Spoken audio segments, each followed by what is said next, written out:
నాకు ఉత్తరం రాసింది. ఆ ఉత్తరంలో ఏం చెప్పిందంటే, కాంగ్రెస్ గవర్నమెంట్ వచ్చిన ఇన్ని రోజుల పాటు ఆయన చాలా సీనియర్ మంత్రి 5 దగ్గర పనిచేసిండు.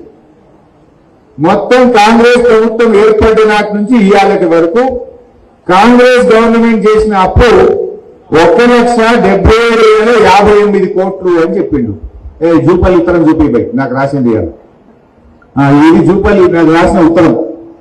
డిసెంబర్ నుంచి 2026 జూన్ వరకు కాంగ్రెస్ ప్రభుత్వం కొత్తగా తీసుకున్న అప్పుల విలువ 1,77,058 కోట్లు మాత్రమే. సరే, అదే కాలంలో బీఆర్ఎస్ ప్రభుత్వం చేసిన అప్పులు అసలు కలిపి 2,681 కట్టినాయి అన్నాడు. ఇది జూపల్లి ఉత్తరం, నాకు వాట్సాప్ లో ఉన్న ఉత్తరమే. ఇప్పుడు అది పంపించి స్క్రీన్ మీద పెట్టినా. ఎంత అప్పు చేసిందంటే కాంగ్రెస్ ఎంత 1,77,058 కోట్లు అని జూపల్లి నాకు ఇవాళ ఇప్పుడు రాసిన ఉత్తరం. ఇప్పుడే నా ఫోన్ లో ఉన్నది, ఆ ఫోన్లోకి వెళ్ళి తీసి పెట్టినా. ఇక నేను రిజర్వ్ బ్యాంక్ ఆఫ్ ఇండియా రాష్ట్ర ప్రభుత్వం చాలా రకాల అప్పులు చేసింది. టీజీఐసి అప్పు చేసింది, హెచ్ఎండిఎల్ అప్పు చేసింది, భూములు అమ్మింది, సివిల్ సప్లైస్ కార్పొరేషన్ లో తెచ్చింది, ట్రాన్స్కోలో తెచ్చింది, డిస్కామ్ లో తెచ్చింది. అవన్నీ లెక్క తీస్తే 4.5 लाख కరోడ్ అవుతుంది. కానీ అఫీషియల్ గా రిజర్వ్ బ్యాంక్ ఆఫ్ ఇండియా నుంచి తెచ్చిన అప్పులు ఒక్కసారి చూపిస్తే అది చూపి బాబు. అంటే రాష్ట్ర ప్రభుత్వం రిజర్వ్ బ్యాంక్ ఆఫ్ ఇండియా నుంచి ఏ రోజు ఎన్ని అప్పులు తెచ్చింది, పెద్దగా చేసి కింది కానీ పైకి పోదా ఉందాం. ఏ రోజు డేట్ వైజ్ తెచ్చినాయి. పెద్దగా అవుతుందా? స్క్రీన్ పెద్దగా అయితే కాదా? ఓకే. ఫస్ట్ చూడండి, డిసెంబర్ 12, 2023 అంటే కాంగ్రెస్ వచ్చింది డిసెంబర్ 7, 2023.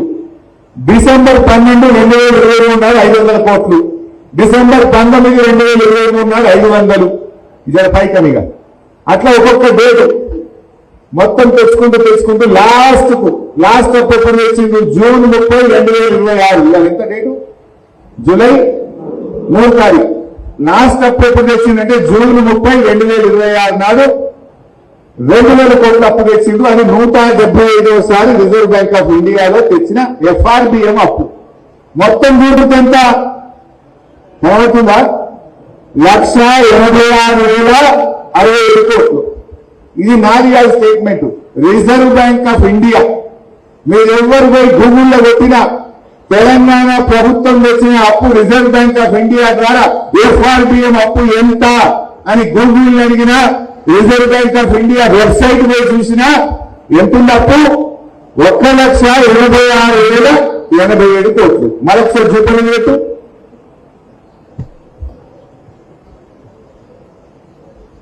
జూపల్లి పెట్టు. ఇది 1,86,000 ఏం చెప్పింది రిజర్వ్ బ్యాంక్ ఆఫ్ ఇండియా.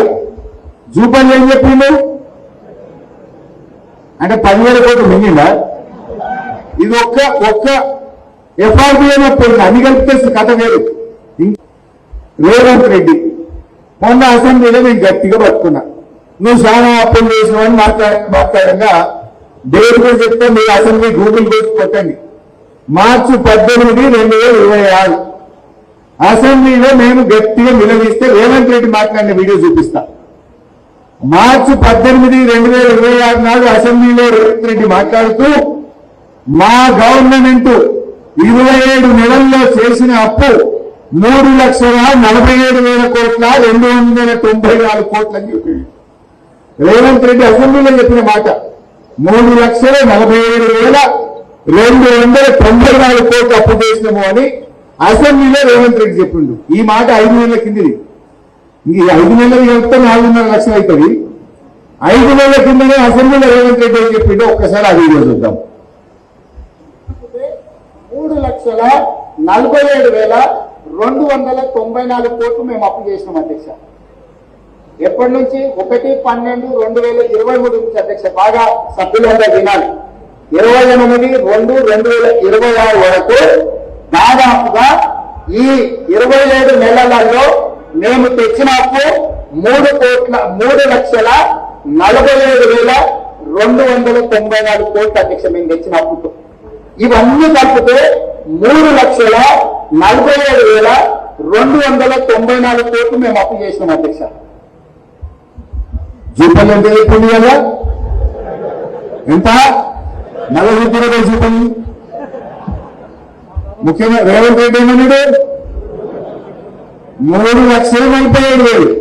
అది ఎన్ని రోజులల్లో 27 నెలల గవర్నమెంట్. అంటే ఇది ఏ తారీఖు చెప్పిందంటే జూన్ 18 నాడు చెప్పిన మాట. సారీ, మార్చి 18 నాడు చెప్పింది. ఎంత డేటు, జూలై 3. అంటే ఏప్రిల్, మే, జూన్, జూలై 4 నెలలు అయింది కదా. ఇంక 4 నెలలు కలిపితే 4.5 లక్షలు అవుతుంది. 4 నెలల కిందనే రేవంత్ రెడ్డి 3,47,294 కోట్లు అప్పు చేసిన అని ఎక్కడో చెప్పలే, నిండు అసెంబ్లీలో చెప్పిండు.